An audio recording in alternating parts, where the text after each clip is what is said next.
The reasons there's death in church is because Satan uses the bait of offense. See, we think it's because we're not praying enough. We think it's because we're not fasting enough. We feel like it's because we hadn't given enough. But a bait that's killing us and that's trapping us is in offense. And so one thing you have to understand is that when you're dealing with an animal or a prey, it's good to have the right bait. It's good to have the right trap, but none of that means anything if you don't know the location of your prey. And so God showed me that a lot of times Satan sets his traps not in the world. He sets his traps in church. We think it's stuff on the outside that we're having the challenge with, but it's really on the inside that we're having our challenge. And so because of Satan, he uses the church as his platform to use offense, because there's no hurt like church hurt. See, some of y'all just now coming to church, and everybody in here is, oh, you're just so nice and sweet, and God bless you, and coffee and donuts, and that it's a good thing. And I'm not saying that, but what I want to let you know, that there are hurts that take place in church. And the worst hurt, like I said, is church hurt. And the reason why we have higher expectations out of our brothers and sisters at churches, and we don't have the same kind of expectations on our own natural and brothers and sisters, is because we think people at church don't hurt anybody. And so now we have unmet expectations. And often I hear people say, in the world, there are a whole lot of nicer people than there are in the church. And in some ways, I agree. But I got to ask you the question, what expectation do you have on the world? See, because if they do anything nice for you, you think, oh, they're so sweet and they're so good and they're so. But you got to understand that we have to deal with the fact that people in church are not perfect. Y'all getting quiet in this Baptist church. Pentecostal Baptist, okay. See, because perfection is maturity. Perfection is not doing absence of doing something right. It's maturity. It's when people walk in a fence that shows their immaturity.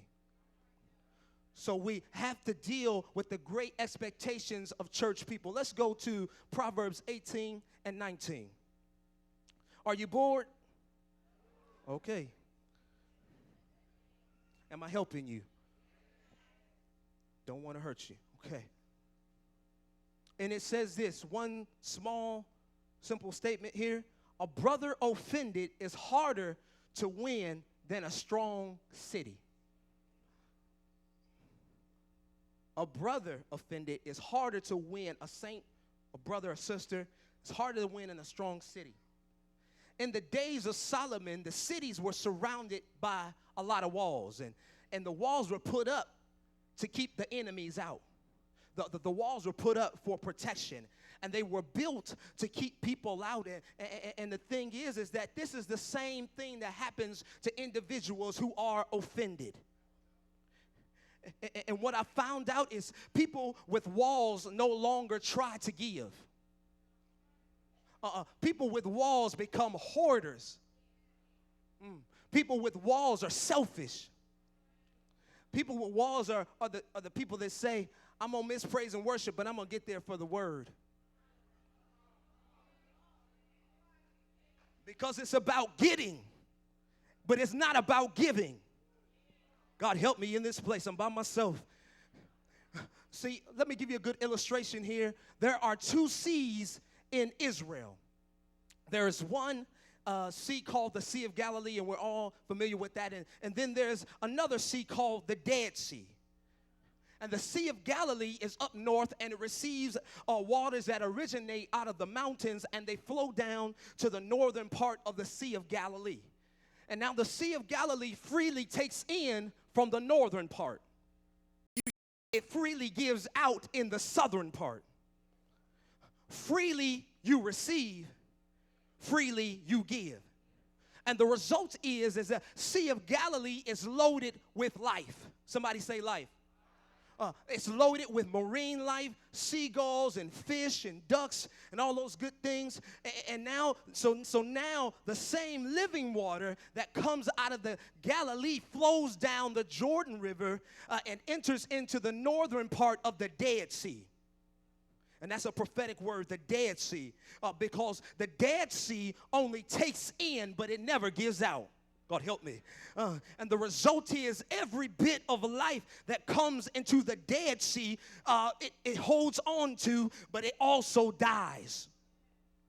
Yeah, every bit of life that comes into the Dead Sea dies because it only holds on to what it already has. And some of us cannot get any new stuff because we're still holding on to the old stuff. And some of us today, we need to go ahead and delete Ray and Boo Boo Nim's number out our phone. We still holding on to people in 2002, and we still mad at our neighbor because they owe us $5. But God says, I want to make some room for some new stuff. I'm ready to make some room for your car and your house and for your children's and your children's children. He said, I'm ready to do something new because he says in his word, he that has begun a new work in you is faithful to complete it until the day of Jesus Christ. Somebody say a new thing up in here. We want a new thing. Hallelujah.